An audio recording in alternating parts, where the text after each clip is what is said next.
रात भर नींद नहीं आई, करवटें बदलते रहे, क्योंकि कुछ ऐसी खबर सुनते रहे जो आपको बताएंगे गिरनार से अंदर मांस खाया जा रहा है, नशे की बोतलें चल रही हैं, और कहां हो रही है वह बताएंगे। मनीष जैन वकील हैं, उन्होंने एक मुकदमा जीता है कि मारने के लिए अपने, कहते हैं जो उनके साथ जिसकी शिकायत पर है। गजब की बात है। यही नहीं, एक फिर हमारे मुनिराज की बिहार में दुर्घटना होने से तीव्र हो गया। आज बहुत दर्द के साथ शुरुआत करते हैं एक मंदिर की चोरी के साथ भी। आपके साथ सादर जय श्री हिंद के साथ पहले दर्शन कर रहे हैं आप। यह इन चित्रों के साथ गजब की बात है। अगर जैनों के बारे में होता है ना तो बवाल हो जाता है। अब तक इसके बारे में अंदर ही अंदर काम हो रहा है। ये वीडियो निकला है, जब वीडियो निकला तब मालूम चला कि अंबाजी के मंदिर के अंदर मांस खाया जा रहा है। गोदाम से बनाते जो बनाते हैं, बस वहां पर सीसीटीवी फुटेज कैमरे लगाए हुए हैं। सरकार ने बताया था, जब हम गए थे भी, जब एसपी ने कहा था हमने सारे रास्ते उसे मंदिर लगा दिए, पर जहां पर ये खाया जा रहा था, नशा किया जा रहा था, वहां पर कुछ नहीं था। पर हाँ, उन्हीं में से किसी ने वीडियो बनाकर सोशल मीडिया पर डाल दिया था। बस यहीं पर एक तूफान मच गया। सारे हिंदू समाज मच गया कि कौन है ये। तो किस्मत है कि वो पकड़े गए। मालूम चला कि 11 तो उसमें पुजारी थे, जिनको अब कैसे लिपापोती होती है उनको निष्कासित कर दिया गया। ये वीडियो देख रहे हैं, इसने एक बार में हलचल मचा दी है कि आज हमारे तीर्थों पर, मंदिरों पर इस तरह क्यों हो रहा है। एक सवाल चैनल मालवी जरूर कहेगा इस बारे में कि क्यों नहीं वहां पर, पहले भी कहा है, जितने भी हैं, हम जैन धर्म के बारे में किसी की बात नहीं करते, जो भी वहां पर मौजूद है, पहली, दूसरी, तीसरी, चौथी, पांचवी कलिकुल कहीं भी है, उन सब की एक बार पुलिस से जांच होनी चाहिए, उनकी हिस्ट्री के बारे में। तभी किसी को ऊपर जाने की, ठहरने की व्यवस्था होनी चाहिए। नहीं तो ऐसे कांड होते रहेंगे जो हो रहे हैं। हर बार बताते हैं भी आपको, पहले यह दृश्य देखकर हैरान हो जाते हैं जब इस तरह की बात सामने आती है। कहा जा रहा है कि इन खबरें भी आई, मंदिर ट्रस्टी ने बड़ा कदम उठा लिया है, बड़ा सख्त कदम है, 11 को निष्कासित कर दिया है और पुलिस ने एफआईआर के जांच शुरू कर दी है। ये जांचें होती रहती हैं, पहले भी होती रहती हैं। जब तक किसी जैन, कुछ लोग कहते हैं जैन भाई हमारे साथ, कि जब तक किसी जैन का नाम नहीं होता तब तक कड़ी कार्रवाई नहीं होती। जैसी आए उसको लो, पकड़ो, अंदर डालो, बस किसी ना किसी सबको इकट्ठा करके ले। बाकायदा अब वहां के कमेटी ने इसको बाकायदा गंगा जल आदि से धोया है, उसमें कांग्रेस लोग भी आ गए। यानी यहां पर साफ लगता है कि गिरनार की टॉप पर जो आधे काम होते हैं राजनीति की शह से होते हैं। तो कल कांग्रेस और मंदिर की कमेटी पे लोग थे, कल भाजपा की इसमें से किसी की जगह नहीं थी। क्या राजनीति का तीर्थों में घुसकर इतनी ज्यादा हो गई है कि जहां पर उसके बगैर काम नहीं चलता है? सवाल नहीं यही हो रहा है। पुलिस ने एफआईआर दर्ज कर ली है और कहा है कि जो दोषी होंगे उन पर कड़ी कार्रवाई की जाएगी। मंदिर कमेटी ने 11 पुजारी को निष्कासित कर दिया है और कहा है कि हम किसी को बख्शेंगे नहीं। पर ऐसा क्यों हो रहा है आपको बताएं। 5 महीने पहले अक्टूबर की बात है, पिछले साल की, तीसरी टोक पर, जिसे कहा जाता है शंभू स्वामी की, वो कुछ लोग कहते हैं गोरखनाथ जी की, वहां की मूर्ति तोड़कर नीचे फेंक दी गई थी। और अगले ही दिन बड़े बड़े पुजारियों ने बयान दिया, जैनों ने ऐसा करा है, जैनों ने ऐसा करा है, जैन लोग ऐसा करते हैं, जैनों का तीतिया है, वो सब कुछ लेके बैठ गए थे। और तब जब तलाशी में मालूम चला कि वहीं का पुजारी वह काम कर रहा था। और फिर बात है खेल और उसके बाद पुरातत्व से छेड़खानी नहीं कर सकते, लेकिन वहां पर फिर गए। अब इसी बहाने में एक बड़ी और मूर्ति वहां व्यवस्थित हो गई है। क्या हो रहा है आज, यह सोचने वाली बात है।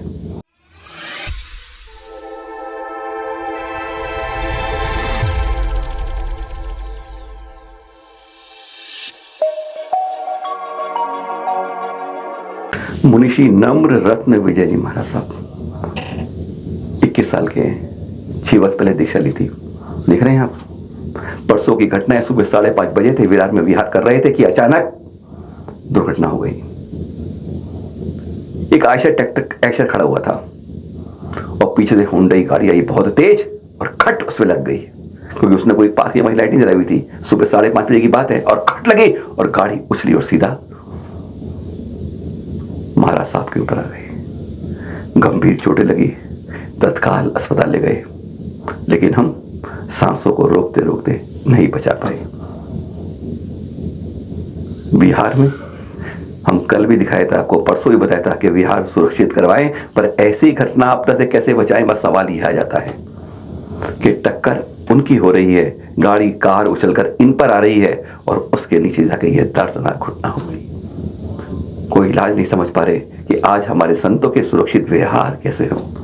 कहां से कहां बेमोले करते करते आते हैं और इस तरह की दुर्घटना सामने होकर एकदम यह दृश्य देखकर कहते हैं कईयों की रूह भी कांप जाती है। चैनल माने सान्य परिवार हार्दिक अभिनंदन जरूरत हुए अंतिम यात्रा के दर्शन आपको कराते हैं। विराट से निकली अंतिम पाल की यात्रा के दर्शन कर रहे हैं आपके साथ, जब इसके अंदर हजारों लोग साथ थे और कहते हैं यह मृत्यु का दरवाजा कब कहां खुल जाए पता नहीं चलता। आने वाला कल किसके भरोसे नहीं रह सकते, इसलिए जो अच्छे काम करने हैं वे आज कर और जो खराब सोच रहे हो उन्हें कल पे डाल।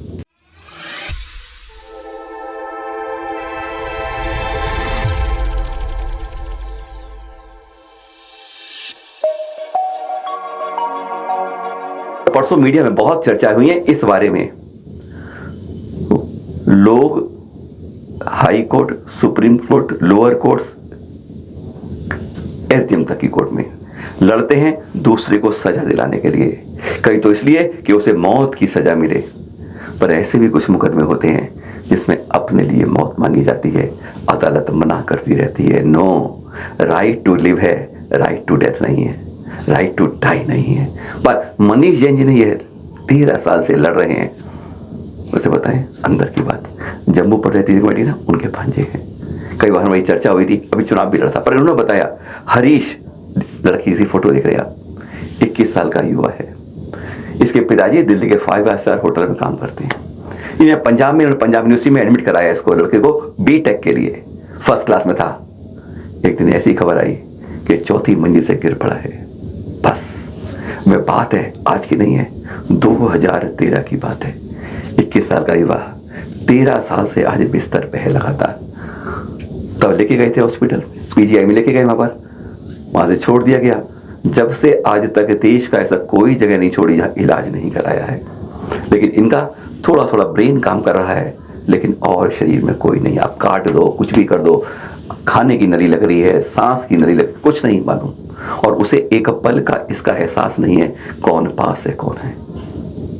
युवा होते होते, प्रौढ़ होते होते माता पिता आज व्रत हो गए। वो कहते हैं मेरे सामने इन बच्चों का कुछ हो जाए, इस बच्चे का।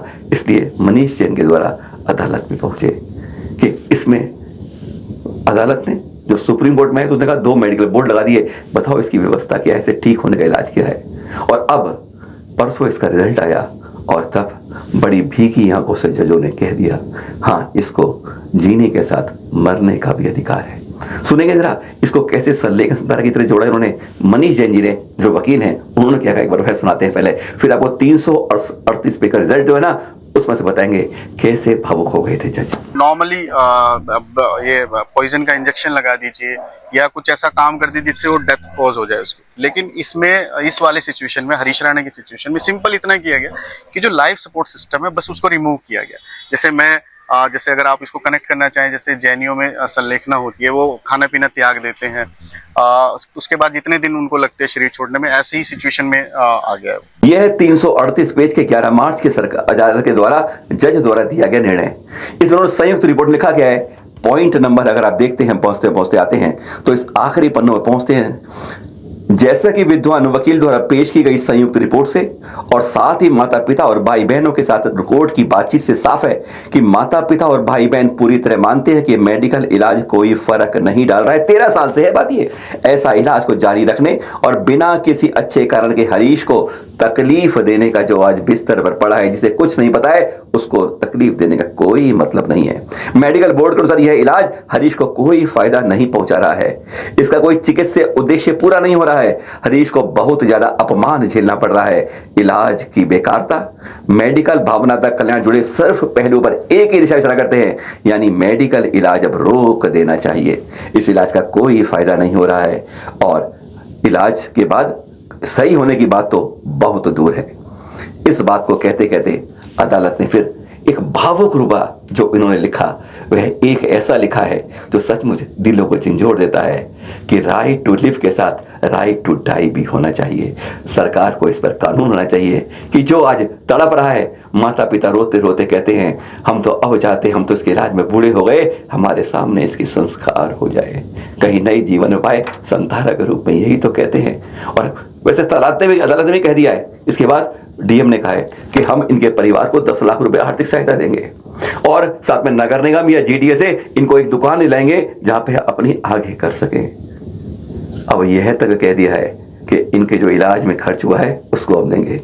ऐसा तब सरकारें जागती हैं जब सब कुछ हो जाता है। पर हाँ, वह भावुकता के वो पेज दिखाते हैं आपको आखिरी दो, जिसमें आपकी आंखों में भी इनको सुन के आंसू आ जाएंगे। सुन देखिए जरा, और हम उसके हिंदी रूपांतर को पढ़ के बताते हैं। ऊपर बताए गए सब पहलू मिलकर सिर्फ एक ही अकाटे निष्कर्ष की ओर ले जाते हैं कि हरीश के सबसे अच्छे हित में यह नहीं होगा कि इलाज जारी रखा जाए और उसकी जिंदगी को कृत्रिम रूप से लंबा खींचा जाए। अब इस मामले का कानूनी पहलू समाप्त हो चुका है, तो उस प्रेम और स्नेह को उल्लेख करना आवश्यक है जिसके साथ माता पिता और भाई बहनों ने पिछले 12 से भी अधिक वर्षों तक हरीश की देखभाल की है। हरीश यद्यपि एक वेजिटेटिव स्टेट यानी अचेतन अवस्था में रहा है, फिर भी उसके माता पिता और भाई बहनों ने हरीश को सर्वोत्तम उपचार दिलाने के लिए कोई कसर नहीं छोड़ी है। केवल तभी यह मामला एक ऐसे मोड़ पर पहुंच गया है जहां से वापसी संभव नहीं थी। हरीश को उस पीड़ा से मुक्ति दिलाने के लिए जिससे वह गुजर रहा था, उन्होंने इस कानूनी मार्ग का सहारा लिया है। कोई भी केवल यह कल्पना ही कर सकता है कि इस पूरी अवधि के दौरान उन्हें कितनी मानसिक वेदना से गुजरना पड़ा होगा। जैसा कि संस्कृत का प्राचीन सुभाषित का है। और इसके बाद जज साहब ने अगले पन्ने पर जो श्लोक लिखा उसने तो दिल को छू लिया। चिता चिंता देवर्द मध्या चिंता तत्र घरियसी चिता दहति निर्जीवम चिंता दहति सजीवकम। अंतिम संस्कार की अग्नि और मानसिक चिंता के बीच मानसिक चिंता ही अधिक विनाशकारी होती है। जहां अंतिम संस्कार की अग्नि केवल मृत शरीर को जलाती है, वहीं मानसिक चिंता जीवित व्यक्ति को जला देती है। 65वें क्रम में उनका था, इस आदेश के लागू होने पर ऐसा नहीं है कि उनकी पीड़ा पूरी तरह समाप्त हो जाएगी। हालांकि हरीश जिस दौर से गुजर रहा है उसके कारण उन्हें जो कष्ट हो रहा है वह कम से कम समाप्त हो जाएगा। यद्यपि यह निर्णय इस पहलू पर आधारित नहीं है कि हरीश के सर्वोत्तम हितों को ध्यान में रखते हुए लागू कानून सिद्धांतों के आधार पर आगे बढ़ा है, फिर भी कठोर वास्तविकता को नजरअंदाज करना बहुत ही नासमझी होगा। नीचे न्यायाधीश के.वी. विश्वनाथन जी ने अपने हस्तखत कर दिए। बस अब उसे सारी जो लगी थी नलियां, सब कुछ खाने की और उस तरह की, वह सब हटा ली जाएंगी और उसे प्राकृतिक रूप में अब जीने दिया जाएगा। प्राकृतिक रूप में कितने दिन सांस चलेंगी यह वक्त बताएगा। पर आज जिस तरह से केवल ब्रेन थोड़ा चल रहा है, शरीर मृत पाए पड़ा है और हरीश अब दूसरे संसार की ओर बढ़ने की ओर चला है।